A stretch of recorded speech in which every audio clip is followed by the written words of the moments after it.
Bonjour, c'est M. Demouya, votre professeur de mathématiques. Aujourd'hui, dans cette vidéo, nous allons toujours continuer le chapitre sur les nombres complexes. Et là, nous allons passer à la forme trigonométrique. Parce qu'on avait déjà vu à la première vidéo la forme algébrique. Et là, on passe maintenant à la forme trigonométrique. Qu'est-ce qu'on appelle forme trigonométrique?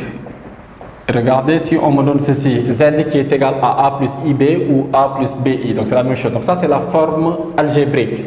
Donc nous, ce qu'on veut, c'est écrire z sous cette forme. R facteur de cosinus de θ plus i sinus de θ. Maintenant, il faut qu'on explique ce que veut dire R. R correspond au module de z.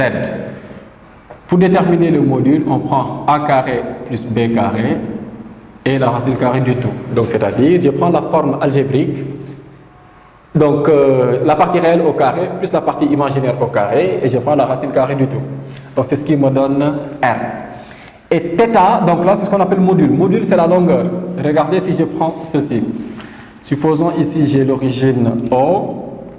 Donc là, j'ai un point M, donc d'affixe Z. Donc nous, quand on demande de déterminer le module, c'est déterminer la longueur OM. Et maintenant, si on demande de déterminer l'argument, donc c'est-à-dire θ correspond à l'argument. L'argument, c'est ça qu'on demande de déterminer, cet angle. C'est ce qu'on appelle l'argument. Et pour déterminer l'angle, il faut qu'on trouve le cosinus et le sinus pour pouvoir déterminer l'angle.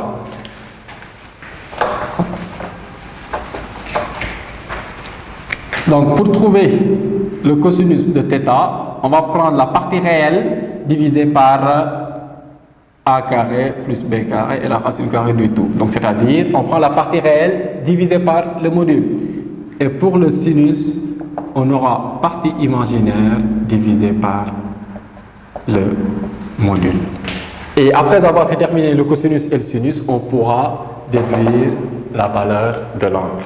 Maintenant, avant de faire quoi que ce soit, nous allons faire un rappel sur le cercle trigonométrique et toutes les choses à connaître avant de passer à la forme trigonométrique. Maintenant, pour le cercle trigonométrique.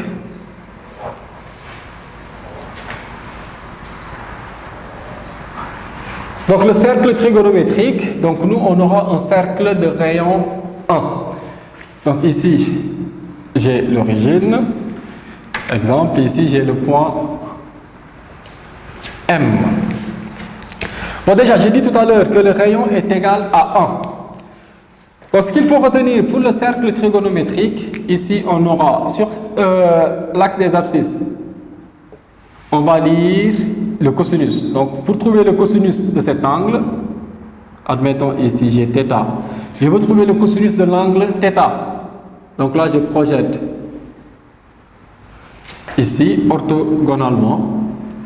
Et c'est cette longueur qui correspond au cosinus. Pareil, pour déterminer le sinus, je projette sur l'axe des ordonnées.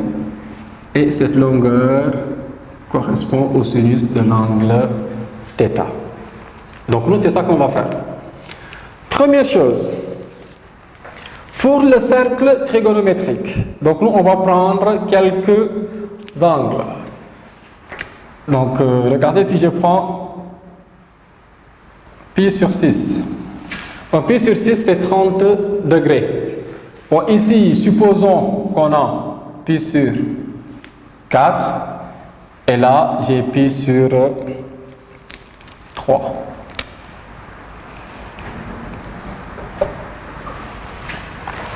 Donc, si on vous demande de trouver le cosinus, donc pour chaque angle, donc là, on projette. Donc ici, il faut projeter. Bon, là, puisque je l'ai fait à main levée, on n'est pas ici, on ne trouvera pas 1, mais on aura une autre valeur. Donc, c'est racine de 3 sur 2 qu'on doit trouver. Ici, si on projette, on doit obtenir racine de 2 sur 2. Et là, si on projette, on doit obtenir 1 demi. Ici, on aura θ. Et là, on aura moins θ. θ. Pourquoi θ et moins θ? Parce que dans le cercle trigonométrique, donc si on se déplace dans le sens contraire des aiguilles d'une montre, donc la mesure de l'angle sera comptée positivement.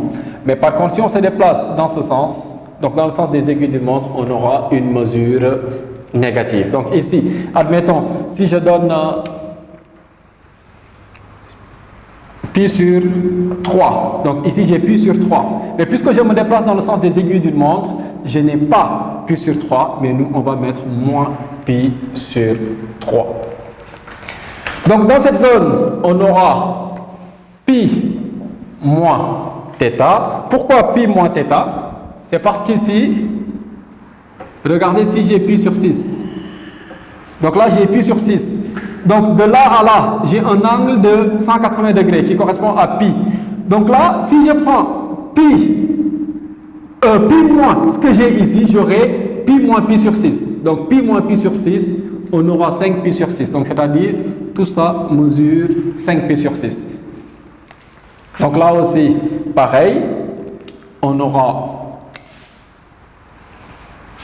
pi moins pi sur 4. Donc il nous donnera 3 pi sur 4. Et enfin,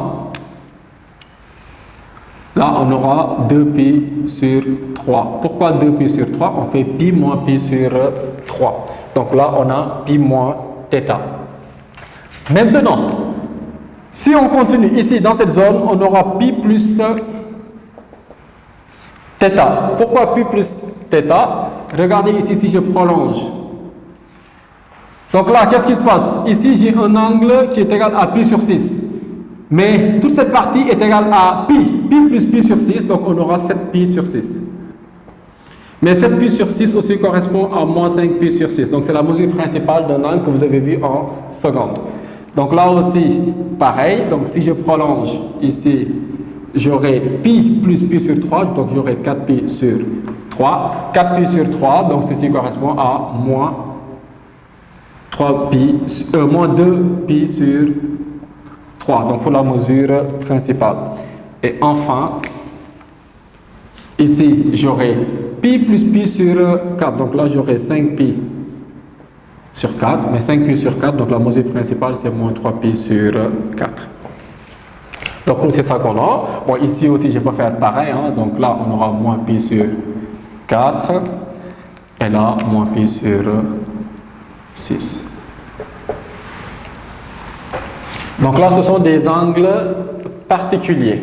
Maintenant, on va voir le cosinus et le sinus pour ces angles.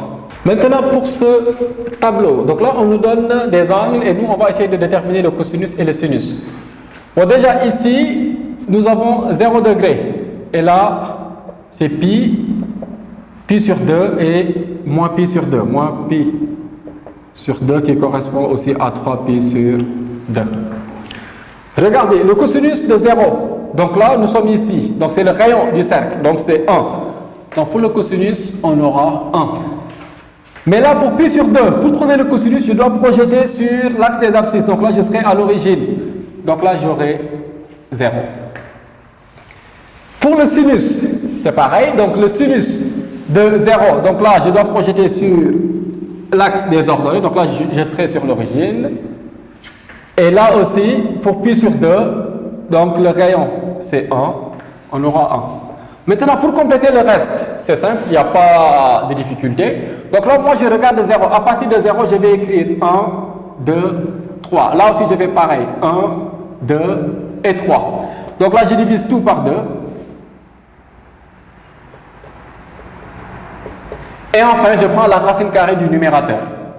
Donc là, j'aurai racine de 3, racine de 2, et la racine de 1, donc c'est 1, donc je n'ai pas besoin de mettre la racine carrée. Pareil aussi, ici, je ne mets pas la racine carrée, puisque racine de 1, c'est 1. Donc nous, c'est ça qu'on obtient au final. Donc pour les cosinus, donc autrement dit, cosinus de, par exemple, pi sur 3, c'est 1 demi, mais le sinus de pi sur 3 est égal à racine de 3 demi. Donc nous, c'est ça qu'on doit faire. Donc, et là aussi, retenez une chose, si on me donne cosinus de pi sur 3, je trouve 1 demi. Le sinus de pi sur 6 sera aussi égal à 1 demi. Pourquoi? Parce que les deux angles sont complémentaires. Donc là, si vous faites la somme, pi sur 3 plus pi sur 6, donc là, on a 30 degrés plus 60 degrés, on aura 90 degrés. Si deux angles sont complémentaires, donc le cosinus de l'un sera égal au sinus de l'autre. Donc ça, c'est à retenir. Bon, c'était tout pour cette vidéo. Donc la suite, on la fera à la prochaine vidéo.